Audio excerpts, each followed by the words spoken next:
Hey everybody, welcome back to another episode of Southern Dirt.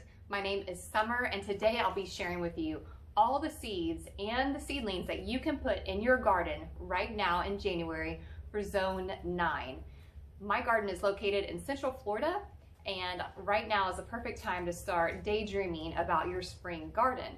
So if you haven't already, start trying to make a wish list of what you want to put in your garden for spring and start ordering those seeds or doing research on different seeds that you would like to put in your garden.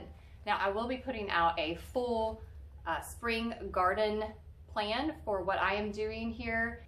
So one of my New Year's resolutions is to give you guys a gardening guide each month of what seeds and what plants that you can put in your garden that will be successful during those times of the year.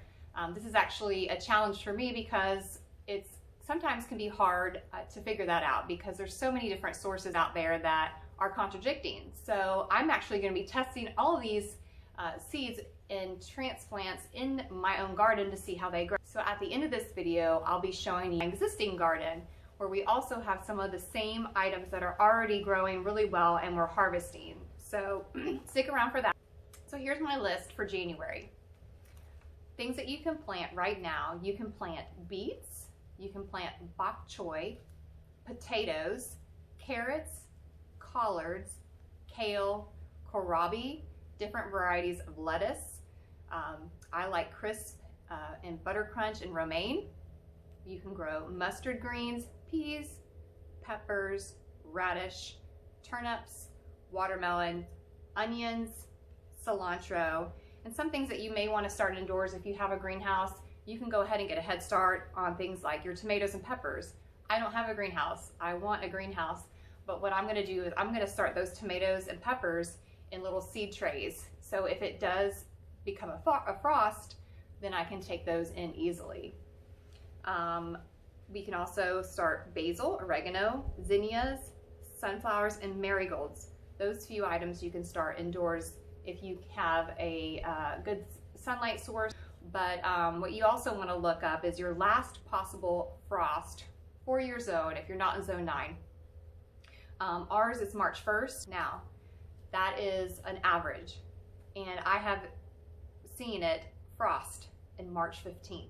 And so what I recommend if you have a greenhouse, go ahead and utilize that, or utilize starting your seeds inside.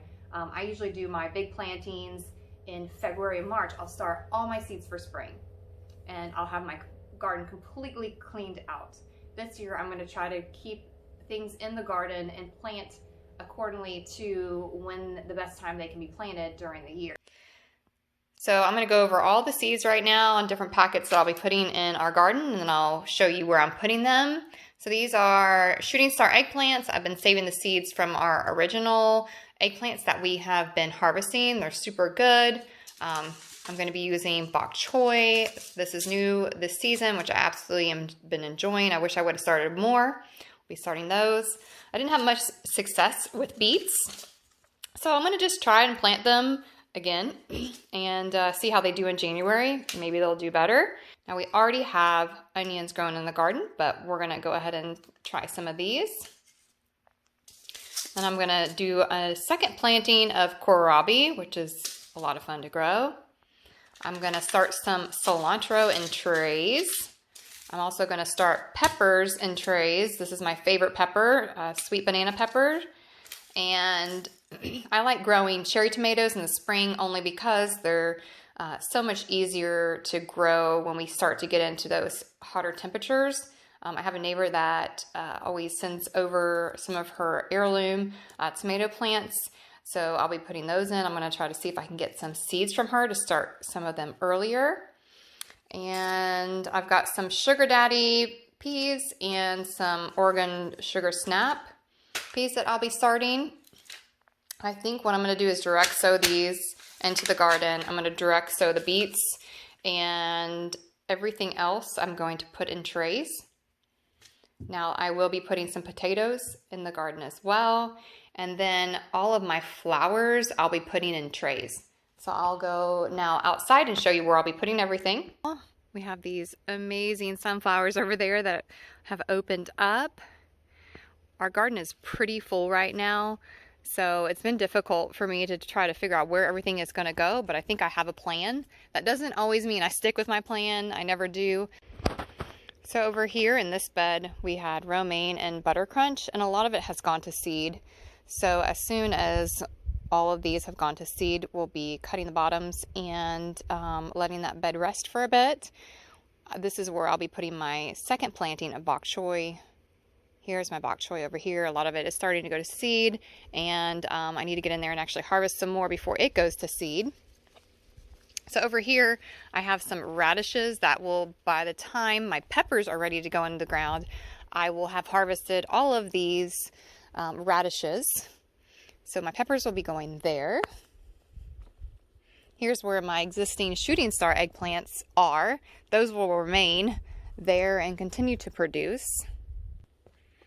Over in this garden, so over in this area, this is where my existing squash and zucchini were. In these 2 rows, we only have a couple surviving plants. So we're going to fill this space with our potatoes. And then over here, we've got our beans going pretty well. And then we have some surviving peas plants. We did start another row here, but we think something came through and ate them up.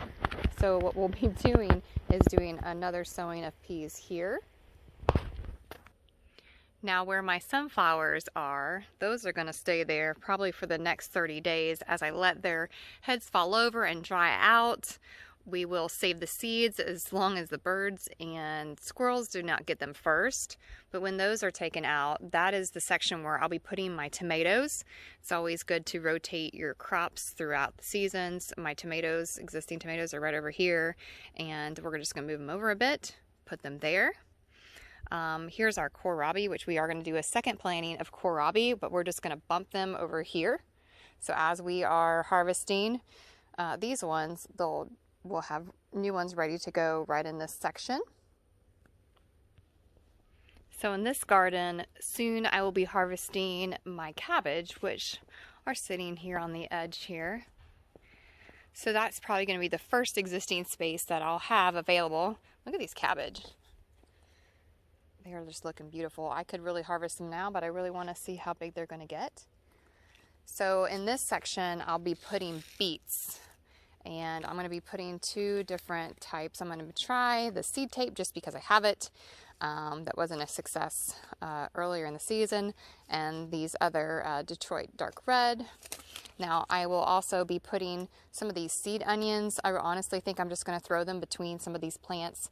A lot of them already have onion bulbs between them growing. So I think what I'm going to do is just, where we do not have them growing, I'm just going to throw a seed in and see what happens. Thank you guys so much for watching. I hope that you have learned something along the way. I hope I've encouraged you or inspired you to get out there and start gardening.